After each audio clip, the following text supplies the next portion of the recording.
Okay. So, I like how Johnny is able to show his understanding of world politics. That's when he asks Ram about India's neutral stand. And mind you, this is a teenager, no? And it goes to show how he understands what's going on in the world. And the way he asks it, I noticed how friendly his tone is, something which you don't find in a lot of people who know that they're in a debate. Usually they uh, sound a little bit more aggressive, you know. And I like also how Johnny's able to suggest about aligning with a powerful Western country, so that to give means to a prepared fight, which goes to show that he's ready to offer a suggestion. Why not this instead? And I'd say it's a very non-aggressive way of including your ideas in a debate.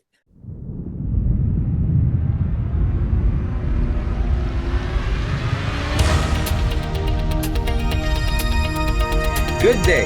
Welcome to Tip Talks, and now we're on season 2, episode 10, with a fan request. Actually, not just one fan, but several of them. And in order to keep this intro as short as possible, I'm not going to mention all of them. Uh, Also, for the very practical reason that they might be embarrassed if I say who they are. Suffice to say, because of the request, we're giving in and doing this part 2. In other words, second analysis of that brilliant young man, Johnny Antillon, who in 1954 went to the United Nations Youth Forum to debate about communism. And as your host, Dino Santos, I am joined today by two of my colleagues who I will allow to introduce themselves. Maybe age before youth? Raul, could you say something about yourself? Okay. Hello, everyone. My name is Raul de la Vega. When I'm not here on Tip Talks, I help out with the Speakers Bureau. And every so often, I'm a corporate trainer for entry-level individuals in a business process outsourcing company. Mm. On to you, Raul Dino. is very modest because he is also a frequent speech competition person. I think you have already placed on the national level, right, Raul? Yeah, that's right. There That's you right. go. So 2010, I made it to I won first place in the district for evaluation. there you go, just like me. So we're both members of the Hall of Fame. And uh, now let's go to youth. Yeah. So Carl, please tell us a little bit something about yourself. Hello, everyone. Good evening. I'm Carl Anthony Las Marias. I'm 32 years old. I'm a new Toastmaster. And outside of Tip Talks, I'm a Japanese speaker by profession and a financial advisor on the side as well. And yeah, I just wanted to say that I'm very privileged to be sharing the virtual stage with the both of you, Mentor Dino and DTM Raul de la Vega. Thank you for having me. Awesome. And this is such a great privilege for us to have somebody who is as young as Carl, because in previous episodes, if some of you watching this will recall, we did invite somebody who was still in high school because we wanted the youth represented. I mean, otherwise it would be two old guys talking about somebody's speech, right? So mas maganda kung iba-ibang perspective. So that's why we have Carl with us to be able to give his honest, unvarnished reaction to one of the greatest speakers in history. So let's begin. Let's share sound. Yeah. Optimize for video sharing. Share. We go. So we're watching um, Johnny Antillon's part 2 debate. And we'll play it first and The then. activities. We're going to be talking about communism. How can we best meet the threat of communist aggression? First of all, from Norway is Gunnar Asland. Originally from Norway, but out in Palmerston, Pennsylvania in these last 2 weeks, he's become really a part of the school. Gunnar admitted to me that he even took the test with the German class, and he says he got the lowest mark. But I learned from somebody else that although he's not played basketball before he came to the United States, he helped out in a practice game and made 8 baskets for his team. Maybe it was just your 6'4" height that did it, Gunnar, I don't know. Next is Vangala Jayaram from India. Not unusual that he should be traveling at this early age. Ram's father was a peasant's son. He somehow, though, got himself in the employ of a Japanese merchant who took him to Japan and then to San Francisco, and before very long, Ram's father had himself a PhD at Harvard. Ram has been for this past 2 weeks in the High School of Performing Arts. He says he's experimented not only with modern dance, but has also perfected his bunny hop. True? You're expert now, aren't you, Ram? Over here is Johnny Antillon from the Philippines. Johnny's won every possible prize in his school back in the Philippines. For the last 2 weeks, he's been up at Fordham Prep. Although he already speaks more than 9 languages, he tells me he's been learning Greek and Latin at Fordham. Well, just 2 weeks of it anyway, Johnny. Johnny said just a moment ago when we were talking that the thing that really impressed him most about America is the fact that none of the houses here in this country have bars on their windows. The fourth student here with us tonight is Chin Tai Kim from Korea. Kim's hometown is in Pyongyang, the capital of North Korea.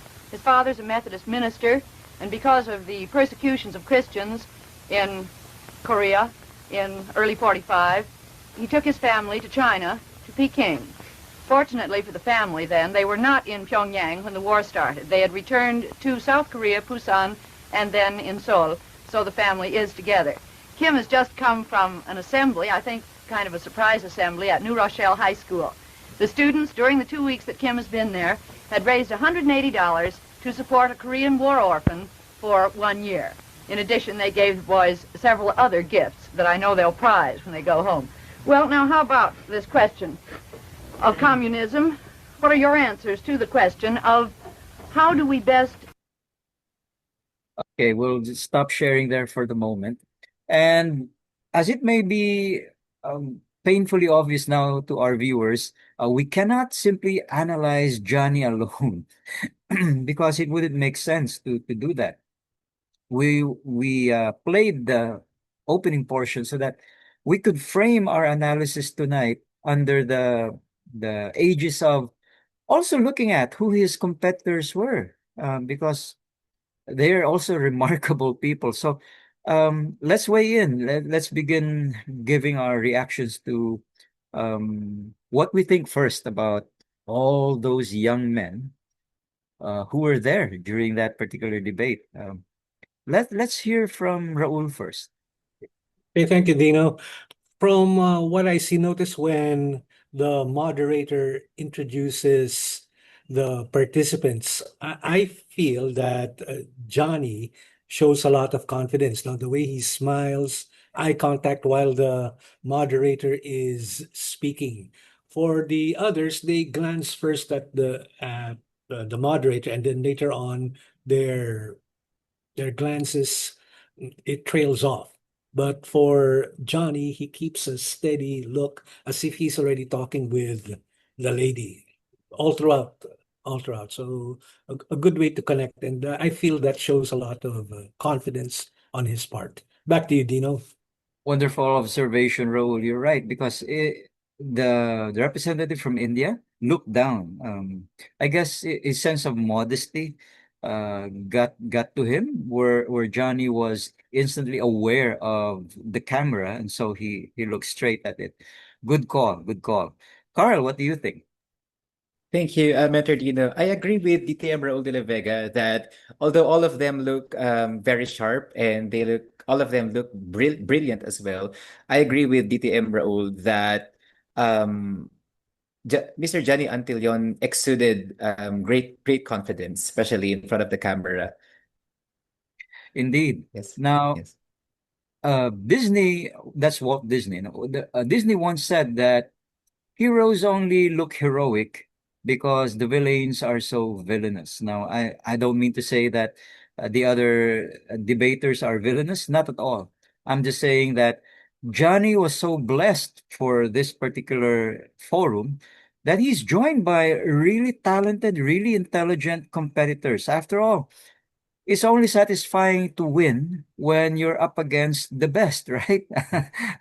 Ayan, kasi if all of the speakers, all of the young people who were arrayed before him were not much of a challenge, then it wouldn't be much of a show to watch to begin with, or anything worth analyzing, because we'd be too focused on just one person. And I can speak from experience that when I won, by default, because nobody else showed up, it wasn't any fun at all. So I requested that if it were possible, could we postpone the contest to another time when the other competitors could be present, so that it would be a contest rather than victory by default. Yeah. And so from that framework, we will now begin to listen to them speak in turn and give our reactions to each one.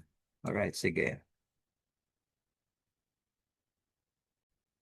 Meet the threat of communist aggression. Kim? I come from Korea. In our experience, we must meet force by force.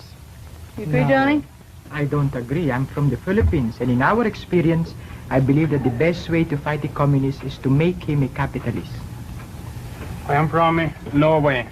I believe that it is wrong to use Soviet methods to suppress the communists. How about you, Ram? I am from India. The best way to resist communist aggression is to increase solidarity in the free world so that they don't pick us off one by one. But Ram, in that case, Okay, we'll pause there. From the opening salvo itself, even just with one sentence, they all had a variety of responses. So I'll start with Carl. What do you think, Carl? Um, I think all of them spoke from their own experiences, but I like the fact that Mr. Johnny Antillon spoke with authority, because right after the debater from Korea made his stance on how they would meet communism, the threats of communism, Mr. Johnny Antillon was quick to defy that by speaking based from his experience, because he mentioned that I'm a Filipino, I'm from the Philippines, and based on my experience, um, it's not best to deal with communists by using force, right? That's my observation. Okay, thank you so much. And in some ways, we can understand why the Korean teenager spoke the way he did. After all, they literally are just a few miles away from the enemy. Uh, History will remind us that they never quite made peace. There is no treaty between the north and the south part of Korea, which is why they have the DMZ, and that's why there is a US base in South Korea, because at any time a war could break out. So I understood why the South Korean representative said what he said. In other words, to meet force with force, because they're your next door neighbors. What else can you do? You know. So, Raul, what do you think?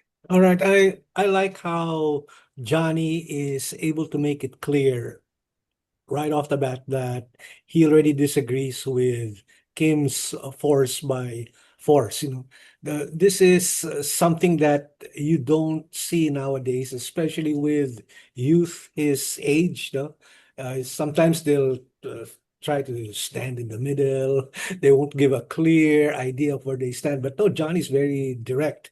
And to add to that, he mentions make a communist a capitalist. So Yeah. not only does he just disagree, he also gives an alternative, which is a great way of responding in a debate.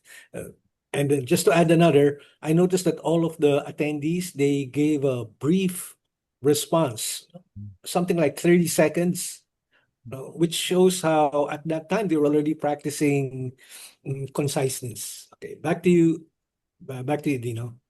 Yeah, true enough. In other words, they were already practicing Instagram length reactions before Instagram became a thing.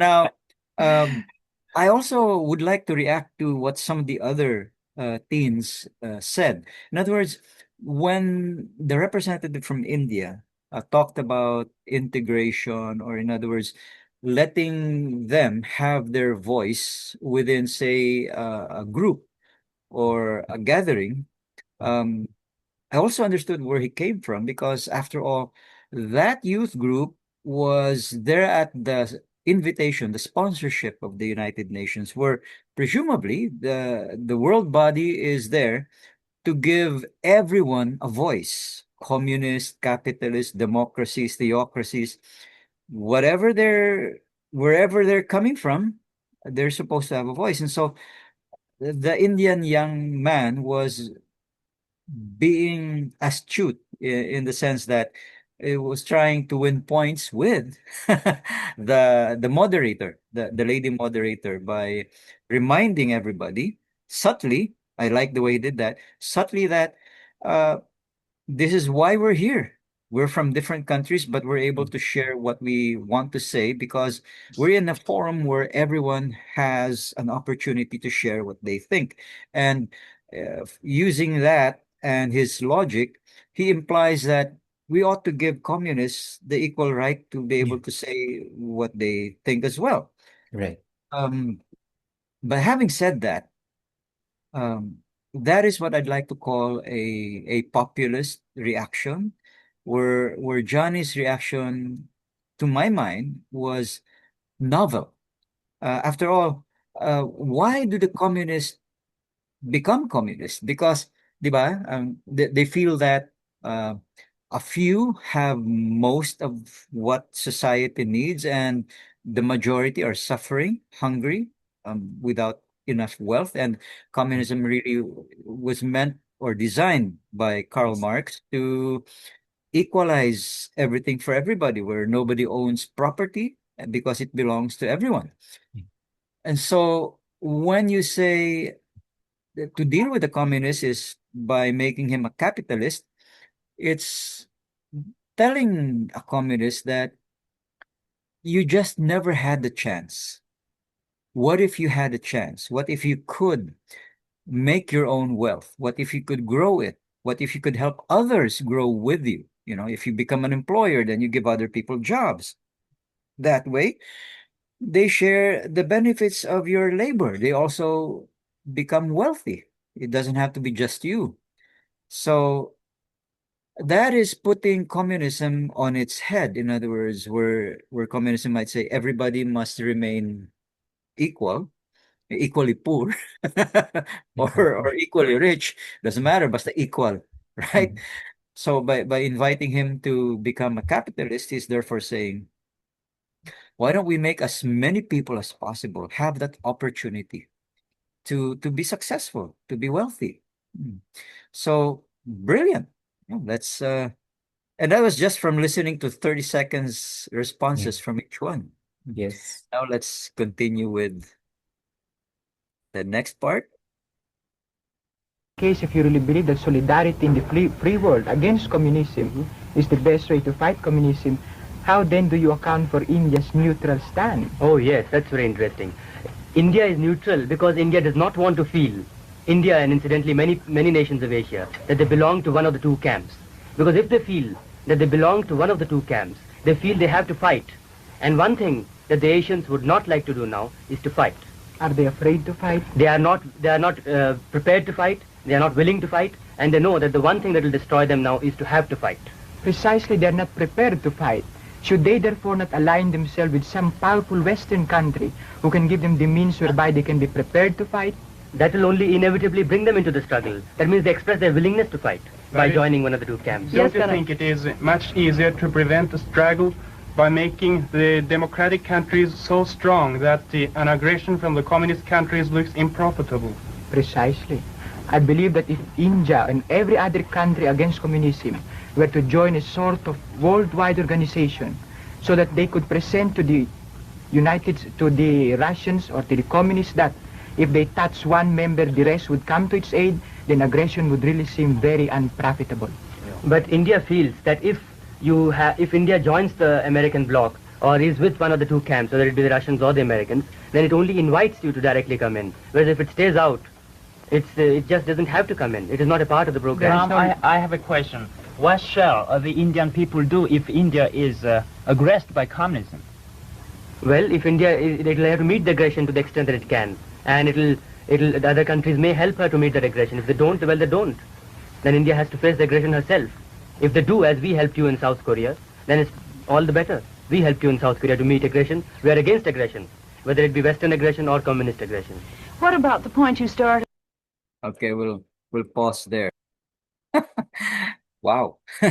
Um, it seems that the discussion isn't a formal debate because as we understand debate as it's played out in Toastmasters, you normally have a moderator or all the debates we've all seen on TV, like presidential debates. There's a moderator who says, "Okay, you have 2 minutes to make your point." After which you stop, you give the other person a chance to rebut. Here is more like a fireside chat where things are less formal and the only way that anybody can have a chance to squeeze in and say something they want is by raising their hand. The lady acknowledges it and gives that person a chance to react. So it's more like a fireside chat here without the mugs of beer.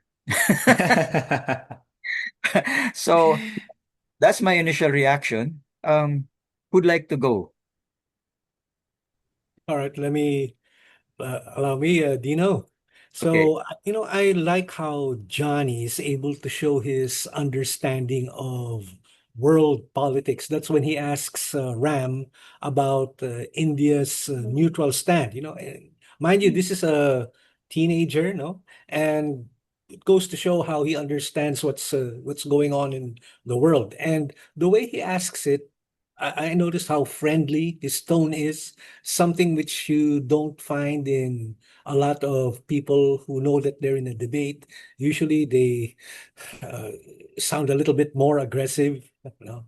And I like also how Johnny's able to suggest about aligning with a powerful Western country, so that to give means to a prepared fight, which goes to show that he's ready to offer a suggestion. Why not this instead?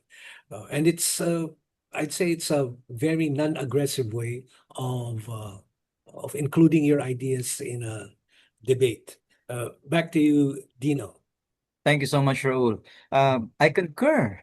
It's brilliant the way that he would Mm. say precisely and then connect what that person said before him to his own idea. In other words, he borrows somebody's idea and then incorporates it into his to show that, hey, we may have different perspectives, but we're not that far apart in terms of what we're after. And so he adopts a very conciliatory tone rather than an antagonistic one, which is wonderful. Again, in keeping with the idea of a United Nations. Over to you, Carl.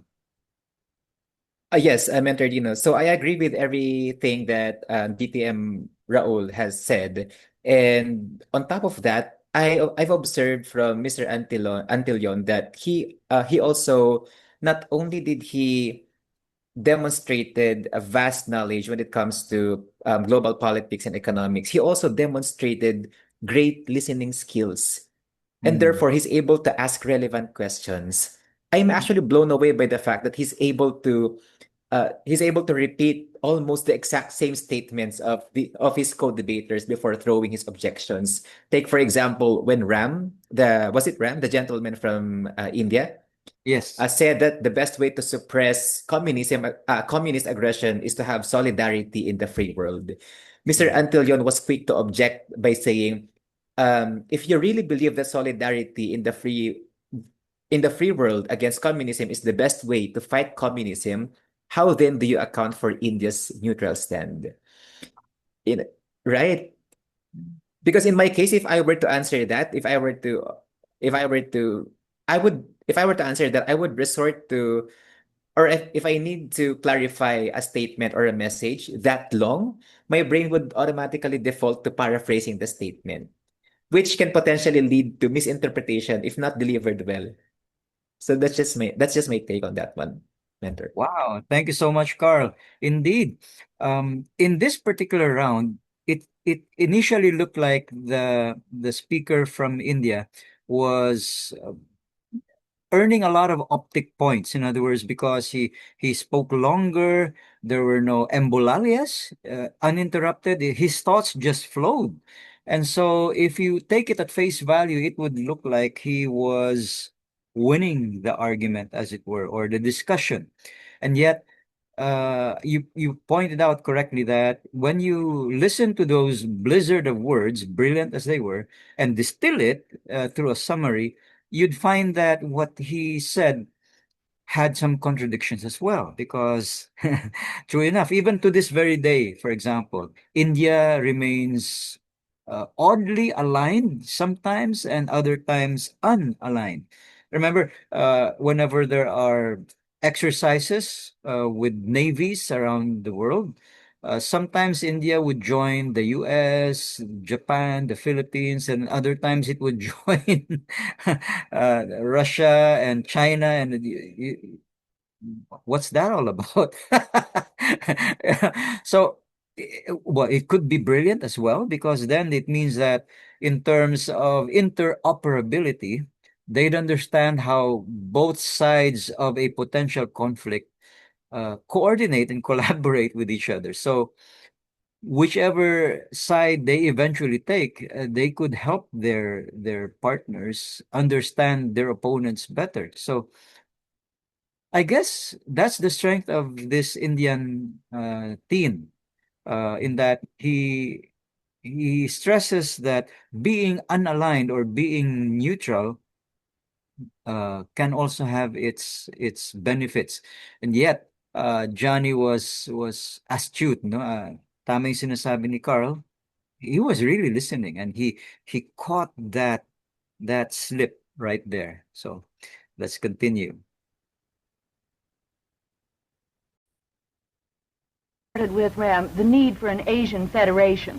Yes, I think that Asian Federation is the first step in this direction. If all the countries of Asia begin to feel this way, that they are separate and yet they have to meet aggression and communist aggression when it has to be met, then the best way is to follow the policy of neutrality as is followed by India. Where are we getting on this idea of federation in Asia? You from the Philippines, some of your people have had a leading part in the idea. What's the future of it? We believe that when countries in Asia can look upon Asian Federation as a proper step and divorce themselves from any feeling of extreme nationalism, then this federation will become prosperous and will prosper. That where would such an Asian federation stand in the world conflict of today? Naturally, the Asians want survival, not only for themselves, but for their friends in the free world. Therefore, if anybody is hurt in the Western world, the Asian Federation shall go to its aid, because the Asian Federation cannot defend Asia alone.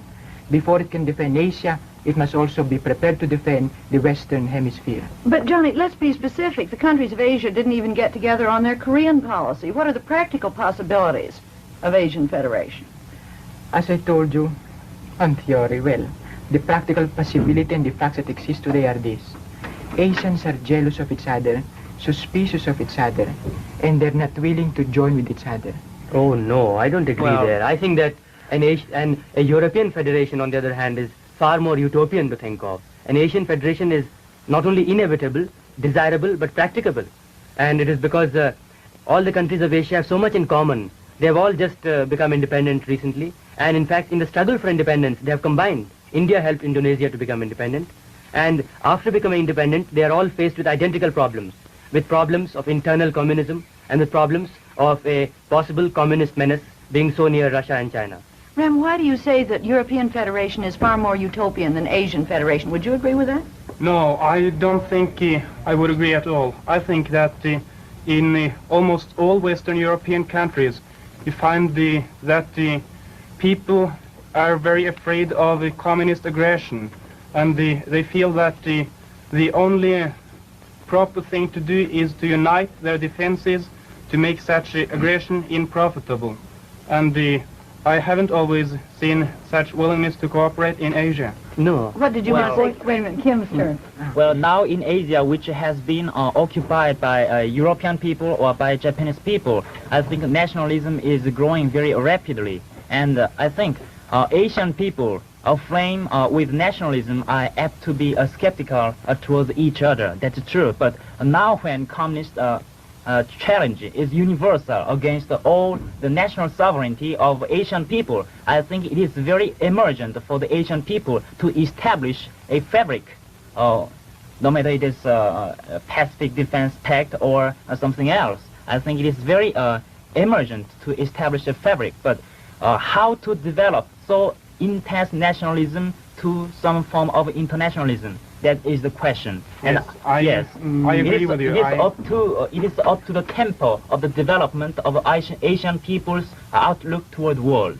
Yes, I agree with you there. And I think maybe I was a little unjust because Europe, most European countries became independent about 100 years ago. Yeah. And it took them such a long time to get into a federation or to unite their defense. Yes. While most But- Asian countries but- are very young, and therefore I think it's much more difficult for them to see Yeah. the necessity of such. What Just happened? a What minute, Ram. happened? But Just Gunnar, a minute, Kim. you see, Kim, though you are an Asian, Okay, I'll pause right there. Because at a certain point, the MC was sort of losing control. But in this particular case, all of the youths were making very powerful points. I will not begrudge them that. They each in their own way are right, and each in their own way also wrong.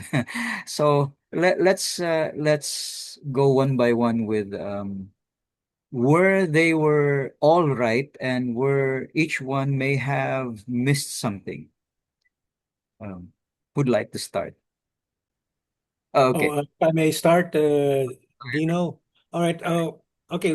About the, I never had a chance to comment about the moderator. No, I like how she's showing listening skills, the way she asks related questions, and she's able to do that quickly, very alert.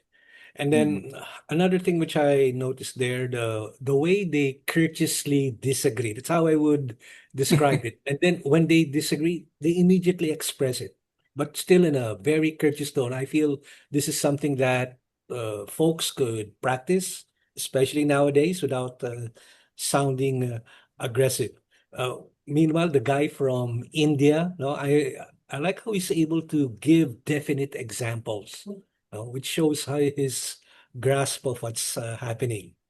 And then moving over to Johnny, I noticed how when someone is disagreeing with him, like Ram, when Ram Johnny still smiles calmly, confidently, and looks at Ram, which I feel is something that could still be could be practiced nowadays. Something that has been lost in the art of debating. Okay?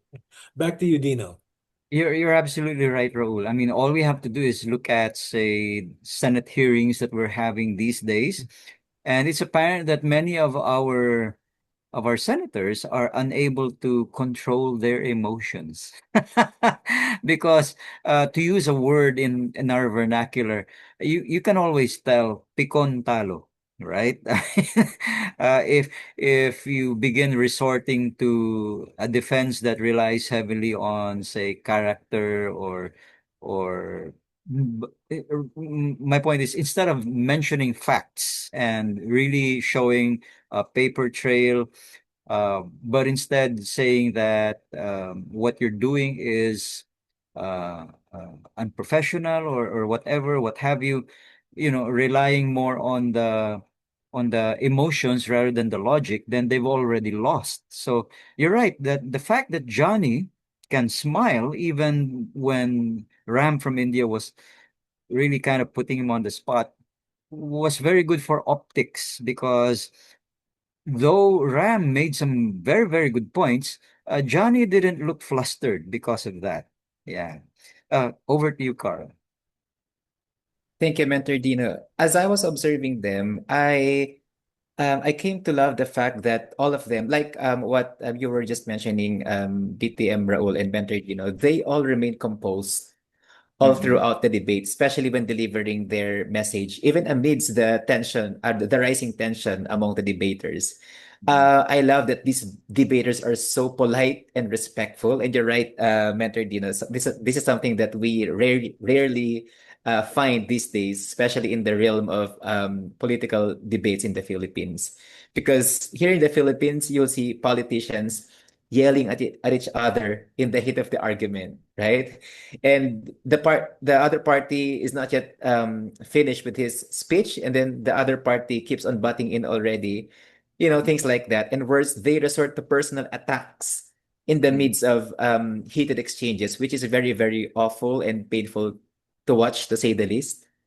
Right. Mm-mm. And while all of them displayed um while all of them displayed great debating skills, I find Mr.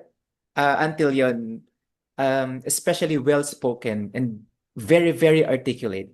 And it's just so amazing to witness someone who delivers his message very precisely. Like Mr. Antillon, he basically knew the right words to pick to make his assertions even more convincing. For example, when conveying his stance on the need for Asian federation, he began by saying, we believe that when countries in Asia can look upon Asian Federation as a proper step and divorce themselves from any feeling of extreme nationalism, then this federation will become prosperous. You see how he has good command of the English language. He can decorate a simple sentence to make it sound more convincing. And the reason why I brought that up is because if I were to answer that, that would have been something else, like a lame sentence. Like for example, if I were to put that in my own words, if Asian countries would resort to putting together a body such as the Asian Federation, they must rid themselves of personal interest to make this idea flourish. So you see, it's not as powerful as the way Mr. Antillon delivered his stance or his statement. Very well said, Carl. Mhm. True enough. I mean, look at how things turned out. Imagine this is 1954. And yet, their words, all of them, very prophetic because we now have ASEAN, right? So, the idea that that Asian countries can't unite isn't true, not at all. We can unite, especially in matters of trade, because it does help everybody when everybody has commerce with everyone else. Defense, though, is a totally different story because it's only lately that we noticed nations in Asia have been forging alliances, mostly on the premise of the enemy of my enemy is my friend. I mean, everybody wants their cut of the Spratlys, and on that count, we're at odds with the Philippines is at odds with, say, Vietnam, with Indonesia, Malaysia, even Taiwan. So there are issues there, no? And yet, because of the threat from a really big country with the biggest navy, they can unite somehow and form alliances. So, Carl's observation and your observation, Raul, that nationalism or extreme nationalism can often get in the way of the common good was brought up by Johnny brilliantly. In other words, through the flurry of words from all the other speakers, that phrase, that short soundbite, um, avoiding extreme nationalism, cut right through all of the other arguments. Incidentally, so far, Gunnar from Norway, I think, is really struggling, mainly because it feels like English is not really one of the languages he's at home with, and so his words are far fewer, and he speaks in a staccato manner. Whereas Johnny, if I heard it right earlier, he's a polyglot. And you know what a polyglot is? Is somebody who has this unique ability to speak in multiple languages. He speaks 9 languages. Imagine that. Right? So Wow. amazing. So, it'd be nice to really just look up the life of Johnny beyond the debates. I mean, what did he become later on in life? Because if you know how to speak all those 9 languages, I wouldn't be surprised if the United Nations snapped him up soon after that and told Right. him, hey, the moment you turn 18, come see us. We need interpreters, at the very least, interpreters. Yeah, so okay, let's continue with the maybe we'll make this the final portion of it. Here we go. And I would like, you seem to agree, and there I want to point out one thing, that Europe 100 years ago, when nationalism was rising in Italy, in Germany, and in France, and so on, is not the same as Asia now. The kind of nationalism that we have in Asia now is born out of imperialism. The kind of nationalism you had was different. It was not born out of imperialism. So how can you compare the two? And this nationalism will not in any way be an obstacle to Asian Federation, will only help it. Do you agree with that, Johnny? I would say now that although it took Europe 100 years or so to do it, still Asians realize and they know that they do not have the 100 years with which to wait. They know that they must federate at once as soon as practicable. Yes. And why should they wait as long as Europe? They have the example of Europe to go by. What made Europe so long in uniting or in trying to unite was that they had to do this hit and miss method, while Asians can always look at the example of Europe. There is no reason except nationalism to prevent federation in Asia. And I do maintain that nationalism is trying to keep a country distinct, a distinct personality for that country, that this is what will prevent Asian federation. I assume you're talking about an Asian federation that would be countries uniting in opposition or in defense of communist aggression. Of course, the UN is the worldwide body in which these regional federations can take part, but inevitably we come to the question, as we talk about Asia, what's going to happen to communist China? And I'd like to know what you think about whether we should let China into the United Nations or not. Well, up to 7 months ago, Chinese communists were killing Korean people and 16 nation soldiers in Korea. And the point is that can Red China come to the United Nations with unclean hands? Can Red China be the member of United Nations with the hand dripping in blood? That's the point. That is a very fanatical Now wait point. a minute, Fanatical wait a minute. point. Well, I think No. Johnny was first. Go ahead, Johnny. I just want to say, Kim, that the peoples of Asia recognize the morality of your stand, that it is indeed immoral and morally evil to admit Red China into the United Nations. However, I maintain that that we must be prepared to use Red China's desire for admission into the United Nations as a bargaining point. If in exchange for our admission, we can get the unity of Korea, the withdrawal from Indochina, the withdrawal from Malaya, the cessation of her subversive activities here and abroad, Well, but then I think, believe that would be sufficient trading for her to enter into Red You China. said But I justice. think the United Nations is an organization built on principles. You Yes. shouldn't bargain in the United Nations.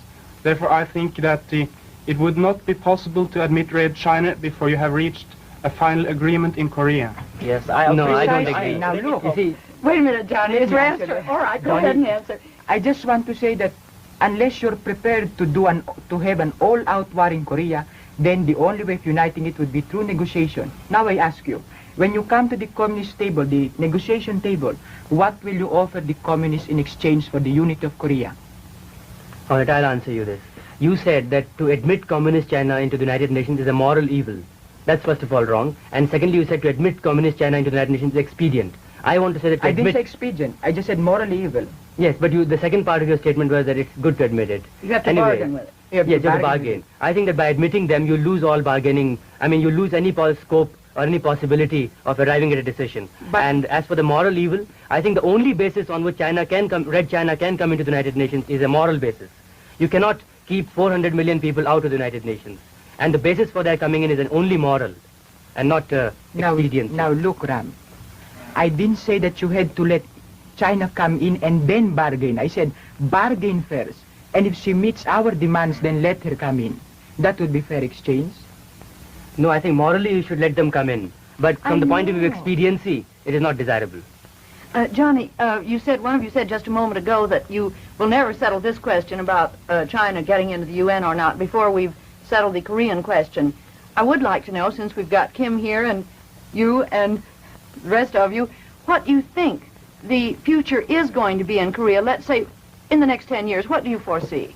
Well, from absolutely Korean point of view, I am impelled to say this way. We have only two alternatives to let our country divided into two parts or to fight for unification. Only two alternatives. But to let our country divided, that means death penalty to Korean people. That means death penalty. Yes. Said? Yes. Death penalty to Korean people. There are many reasons. The first reason, economically speaking, North Korea involves a great industrial part, and South Korea is only agricultural part. And the agricultural products are almost all consumed within Korea. So we have not got exports economically. So only when our country is unified, we can survive. That's the problem of to be or not to be for So Korean you people. say you'll either have to fight or Yes. remain divided, but remaining divided, as far as you're concerned, is not a possible alternative. You're next. But do you think it is possible for two people, for two countries to fight against each other to become one country? But Korea is not two countries. It is one country. Yes, but how The it is division then of our possible that country people is can't fight against each other? absolutely artificial and arbitrary. I think he means, don't you destroy a country by the act of half the country fighting against the other half of the country. Wouldn't that also destroy the country? Yes, Kim, you've got to take into consideration a third alternative. I do recognize that Korea is one country, and to have it divided into two is an artificial division, because the people of South Korea feel much closer to the people of North Korea than they feel to the Americans there or to the Indians there or to any other people fighting with them now. And therefore, this division of Korea is never a long-term arrangement. But you can decide the Korean issue by a plebiscite. Have a plebiscite on the whole of North and South Korea as one I country. have a question. How will you get the communists to How can you agree? ensure the survival of Korean people? How can you ensure the survival of Korean people in the future without unification? Yes, unify them, but give all of them a chance to decide their future. Give all the people of Korea, North Korea and South Korea. But we know so well about the future. We can predict. I would like to say one thing. You said that the plebiscite would be the ideal means of uniting this country. Not of uniting, of solving the problem. All right, Of solving the deciding for problem is themselves. unity. So it is uniting. Yes. Yes, of course. Therefore, the problem is this. South Korea is willing to hold a plebiscite, but North Korea under its communist masters is not willing to hold a plebiscite. Therefore, that alternative cannot be. And as Chinte said, there are only two alternatives. Unity through negotiation or unity through arms or force. It is true that it is not simple to hold a plebiscite. That is why this alternative has all the more to be explored. And some auspices must be found under which this plebiscite can be held. Either a small country or a big country or an independent country or a neutral country or a European country or an Asian country. It has to be mutually decided. That brings us right back to bargaining, Ram. In order to convince the communists to allow this plebiscite to be, what are you going to offer them, or what are you going to do to them, or what are you going to tell them? Well, I would say that India could hold the plebiscite. What would India offer? Well, if it is mutually decided, why should India offer anything?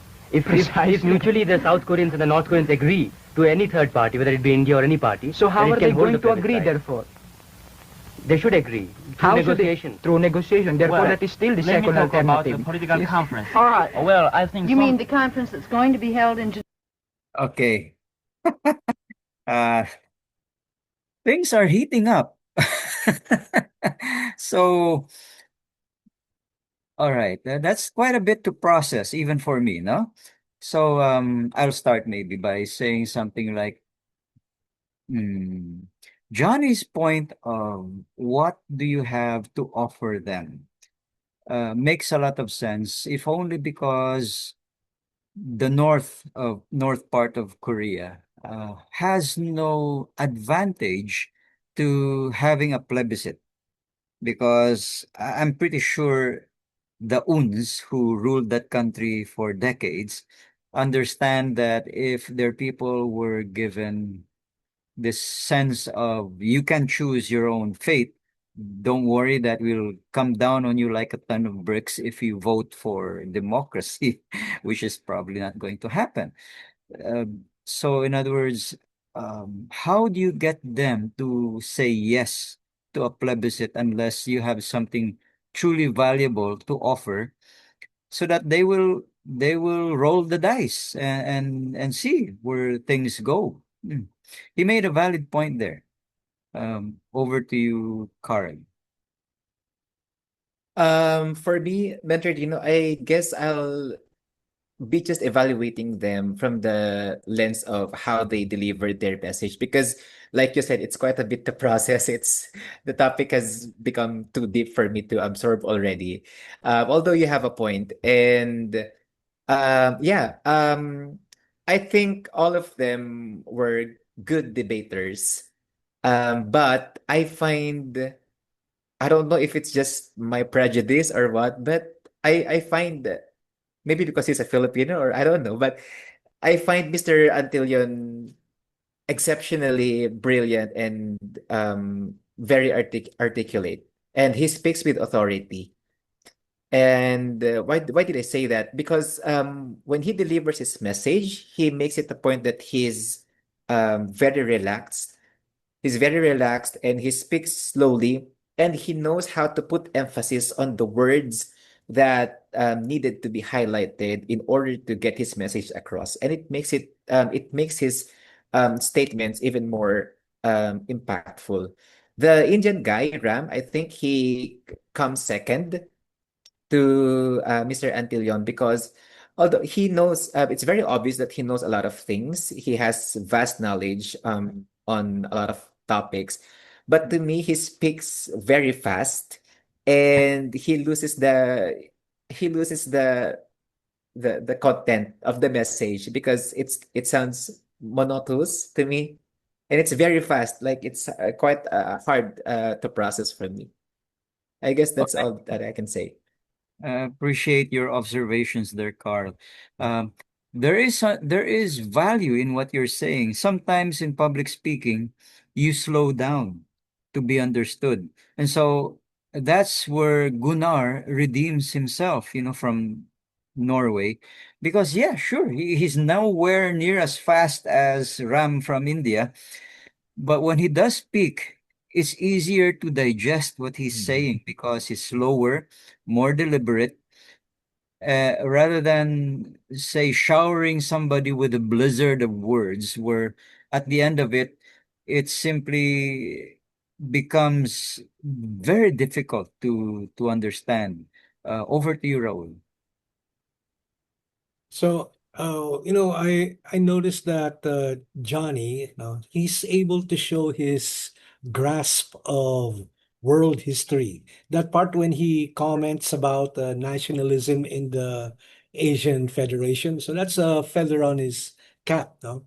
And then later on, when he talks about, we can get the withdrawal of China, the unity of Korea. So, as a debater, very important to let the listeners know, oh, here's the benefit of what I'm talking about.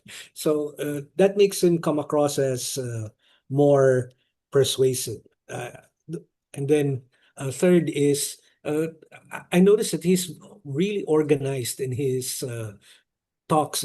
So when he says, I maintain that something something, especially in a conclusion or when he starts that phrase, no, it's like he's using a prep outline, no? But Yep. very good to come across as clear. Over to you, Dino. Yeah, although in that particular segment, and because it is a rather longish debate, Mhm, we don't really have to analyze the whole thing. We're mhm, here to analyze the performance of one particular debater. mhm, I would say that Johnny has a good grasp, almost a prophetic grasp of world events, even in mhm, 1954, because his point about how Europe tended to take its time to mhm. federate has validity. Yeah. After all, Russia didn't become the Union of Soviet Socialist Republics overnight. It just gobbled up one Eastern European country after the other so often. And you know how it is when Russia invaded Yugoslavia, when it invaded all those Poland or all those other countries after World War II. It took Europe a long time to realize that they needed to come together as NATO to halt the further incursions into other European countries. So he was right that yeah, they kind of took their time to do that, which is odd because they're not even separated by bodies of water. They're essentially all in one continent, and presumably it would be easier for them to gather and discuss this. Whereas in Asia, it didn't really take us that long to come up with ASEAN, and even shorter to come up with these alliances that we now have. So, yeah, the whole thing was prophetic. And even though Johnny was taking hits from his other co-debaters, especially from Ram, because there was a point where he kind of raised his finger because he wanted to say Yeah. something. Yeah. Ram cut him off. um, and Ram made a point, a valid one, when he cut him off. Um, Johnny was gracious in that he if ever he felt a bit offended by being cut off like that, it didn't show, not in his face, Yeah. not in his tone of voice, not in his words. How I wish we had diplomats like that, right? who Agree. who could who could control their inward reactions and always be aware that you're not simply representing yourself, you're representing your nation, you're representing others behind you. And so he not only defended and acquitted himself very well in terms of his words, he did so very well in terms of optics, how he looked to us, how he looked to the others. Because even though the others were being defeated, and I use this symbol, defeated, because really Johnny came out sounding so good in this. Um, and Ram also sounded so good in this. Though the person from Korea and the person from Norway were both sidelined because of this, um, the way that Johnny handled himself really married all three qualities of a good speaker. Somebody who has ethos, pathos, and logos. The one from Korea had ethos, and I say that because he lives it. He comes from a country where at any time they could get invaded. So he has the moral authority. He has ethos to speak against communism. And then the fellow from Norway, Gunnar, had logos, meaning what he was saying was very logical. And this is from the fact that Norway, uh, during World War II, was for a time invaded and conquered by Germany and was forced to align with Germany. But ultimately, in the end, they freed themselves and are some of the most brilliant strategists the world has ever seen. Remember, um, they're descended from the Vikings. So they know how to fight, they know how to be strategic. He may not be very good in English, but he certainly had logos. But Johnny, above all, had pathos, meaning he knew how to touch the heart, he knew how to calm people down so that uh, uh, a framework for a good argument is possible, right? So ladies and gentlemen, on that particular note, uh, I'd first like to say thank you to all of you who stayed this long to watch our analysis of the show. And also, I'd like to give a moment to thank my co-analysts, Raul de la Vega, one of our regulars, and Carl, who is here for the first time. Thank you so much for your willingness to try. Ayan. um, and thank you to our fans of the show for suggesting that we analyze Johnny once more. And so, in behalf of my co-analysts, I'd like to thank everybody for watching and for requesting. Do leave comments. We want to see them so that we can figure out who to analyze in the future. I remember one time somebody once said, "Why don't you analyze Jovito Salonga?" Also a great speaker, a great writer. Um, but at the moment, stay tuned so that in our upcoming episode, we will be analyzing this time a comedian. We can get too serious sometimes, so we'd like to have a few laughs as well. And it will be Fluffy Iglesias. And so, in behalf of my co host, let me say our ending line in this show: learning is a never ending journey with limitless vistas.